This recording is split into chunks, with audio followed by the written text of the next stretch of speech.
जय नारायण। आज का टॉपिक मोबाइल टेलीकम्युनिकेशन टेक्नोलॉजीज़ है। मोबाइल टेलीकम्युनिकेशन टेक्नोलॉजीज़ में सबसे पहले जो जनरेशन्स की बात हम करते हैं 1G 2G 3G 4G 5G। 1G technologies early 1980s में आए थे, अप टू 1990s तक चले। देखा होगा आपने, डायल अप फ़ोन होते थे जिसमें हम डायल करते थे। नोकिया का मोबाइल, पुरान दादाजी या जो भी नाना जी होंगे आप उनसे पूछिए, मामा होंगे उनसे आप पूछिए, जो पुराने फ़ोन्स होंगे आप घर में उनको देखिए, वो 1G फ़ोन्स होते थे जिसमें सिर्फ डायल अप नेटवर्क थे। डायल करते थे हम लोग फ़ोन को तो वो 1G नेटवर्क होते थे। उसका जो डेटा रेट होता था वो 2 kbps यूज़ किया जाता था।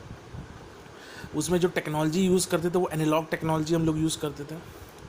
सर्विसेज जो यूज़ होती थी उसमें जो एनालॉग वॉइस सर्विस को यूज़ करते थे। एक एडिशनल है कि उसमें कोई भी डेटा सिक्योरिटी नहीं होती थी।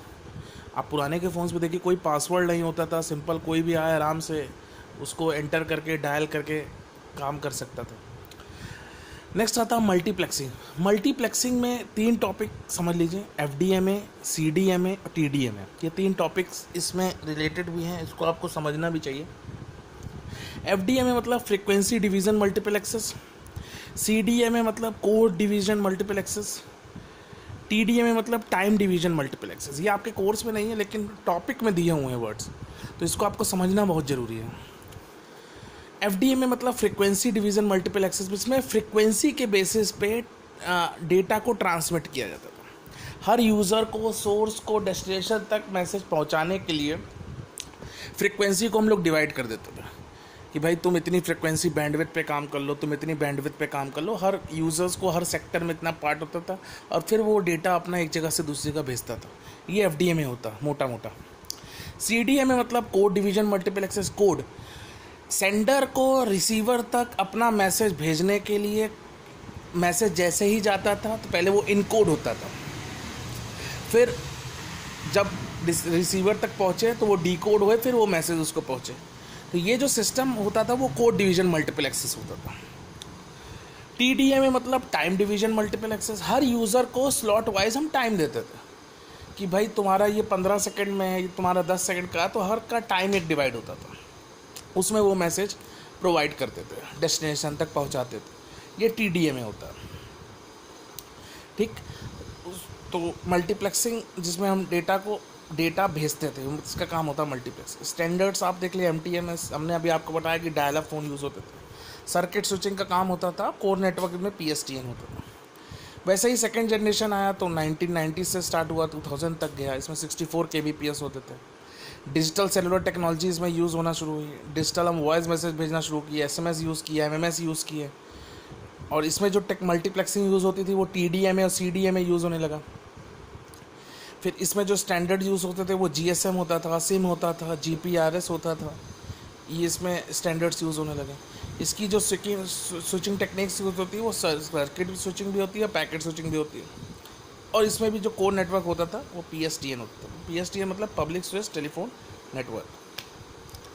थर्ड जनरेशन आया तो 2000 से 2010 तक आया।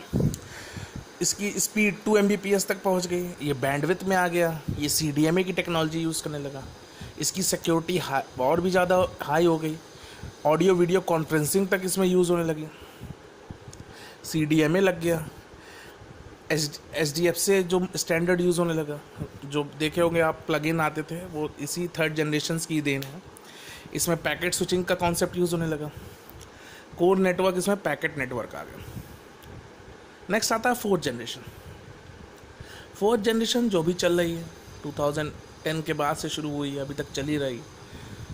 उसमें जो बेसिक फोकस रहा वो स्पीड पे रहा कि कितनी इंटरनेट की स्पीड अच्छे से अच्छा यूज़र तक पहुंच सके। उसमें जो यूज़ होने लगी वो LTE टेक्नोलॉजी यूज़ होने लगी। लॉन्ग टर्म इवैल्यूएशन, वाईफाई आ गया, VMAX आ गया। जो सर्विसेज यूज़ करने लगे, इसमें हम डायनेमिक इन्फॉर्मेशन को एक्सेस करने लगे।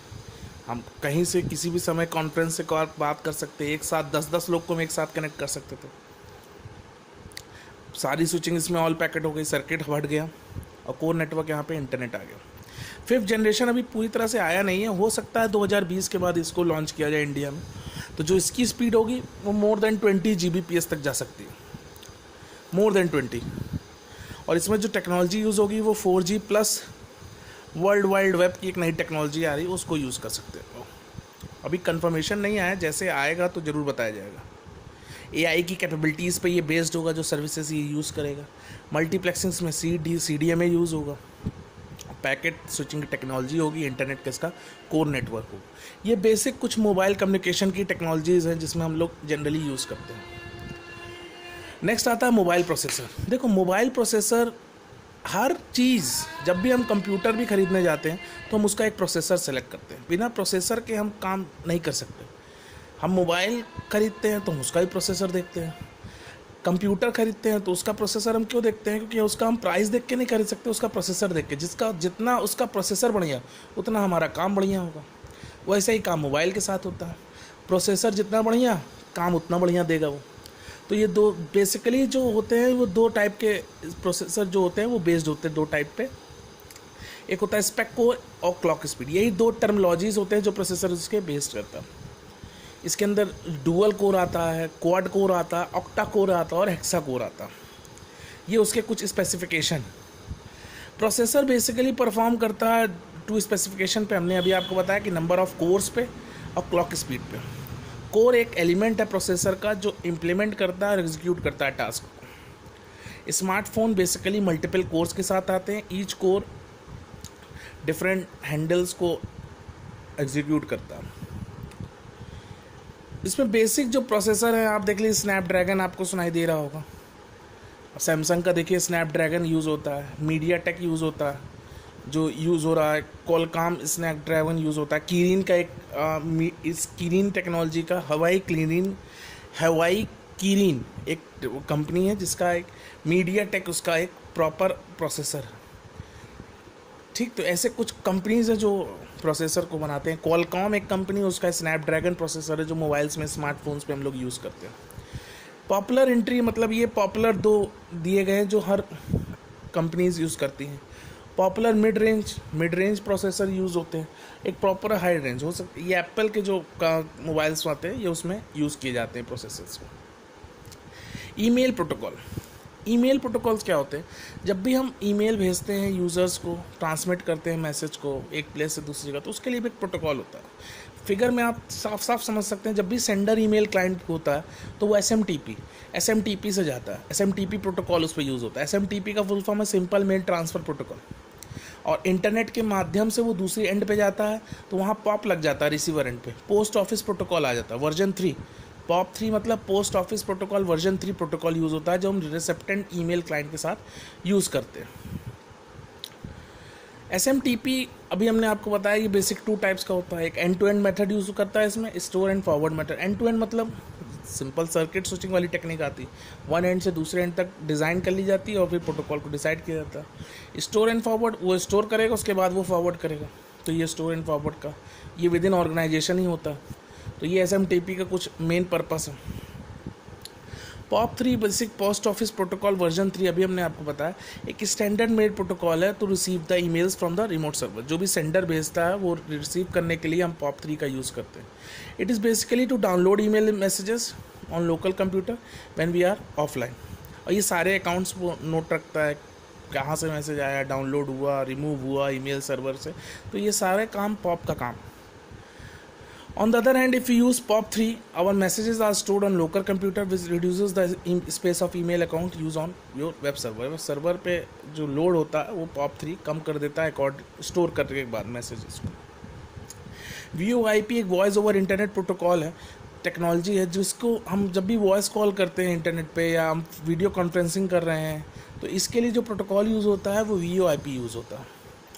VoIP basically call directly from computer, wireless हो सकता है हॉटस्पॉट्स की लोकेशन से। तो ये सारे जो हम लोग वॉइस करते हैं, टेक्नोलॉजी का यूज़ करते हैं, तो उसमें वॉइस ओवर इंटरनेट प्रोटोकॉल का यूज़ होता है।